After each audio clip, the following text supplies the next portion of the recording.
жана коомубуздагы коопсуздук. Садыр Жапаров, келечекке кызмат бүгүндөн башталат. Соттордун адилеттүүлүгүн камсыздоо, коррупцияны түп тамырынан бери жоюу жана аймактагы көйгөйлөр жолугушууда айтылган негизги суроолордун өзөгүн түздү. Садыр Жапаров теледебаттардан атайлап качып жатат деген суроого да талапкер ачык жооп берди. Ошол пайдабы же мен теледебатка барып ушак айтышып отурганым пайдабы силерге? Мына баарыбызга ошол андан көрөкчү эл кыдырган пайда, элге жакын болгон пайда. Булардын программасы жок экен. Бир эле программасы бар экен. Жапаровду жамандаш деген эле. 10 күн, 12 күн иштедим да, ушу 32 күндүн 12 күнүн толук кандуу иштедим.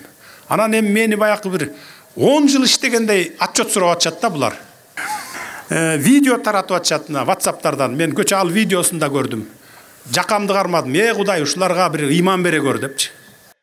Күндүн катуу суугу жолугушууга келгендердин каалоосуна каршылык көрсөтө алган жок. Анткени жүрөккө жакын талапкерди колдоого, чыныгы лидерди тандоого эл өз эрки менен келди.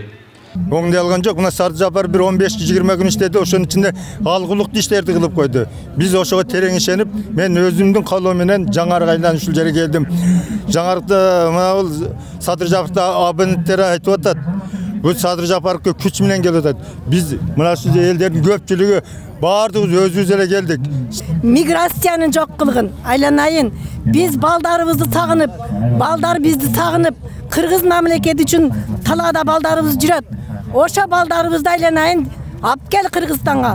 Балдарыбыздын келечеги үчүн өзүбүз чын көңүлдөн Садыр Жапаровду сайлагыбыз келет. Кара суу көп улуттуу жана калкынын саны көп өлкөдөгү алдыңкы район. Борбордук Азиядагы ири соода базары да ушул чөлкөмдө жайгашкан. Ага карабай жумушсуздукту жоюуда талаалап жүргөн эмгек мигранттарын өлкөгө кайтарууда элдин талапкерден үмүтү чоң. Садыр Жапаровдун бүгүн улуу адамдары өз атасындай көрөт. Ал эми жаштар болсо өз атасындай көрөт деп айткам. Бул сөзүмдүн чындык экендигин бүгүн бүтүн кыргыз эли далилдеп турат.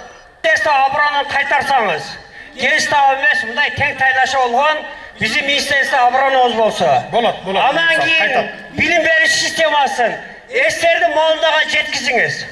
Биринчи ден соолугу болсун. Экинчи ушу ишиге ийгилик. Мен эки колдоп шайлайм. Президенттикке 18 талапкердин ичинен кара соолуктардын тандоосу номер 1 талапкер Садыр Жапаров болууда. Анын акыйкаттык үчүн күрөштөгү аракетин, элге жакын болгондугун, реформаларды жүргүзүүсүн көпчүлүк кубаттоодо. Дагы реформалардан куру жалак калып, 5-10 жылга чейин артка кетпейли. Же болбосо мамлекетибизде реформалар токтоп калып, уурулар мурдакыдай күч алып, уурдай бербесин. Мына сиздерден ушуну суранамын, ооп кетпеңиздер. Жапаровду социалдык тармактар массалык маалымат каражаттарынан тааныгандан сырткары өзү менен бетме-бет жолугууну каалагандардын катары калың. Кара Суу шаарындагы борбордук стадионго элдик лидер менен кезиккени 5000ге чукул адам келди.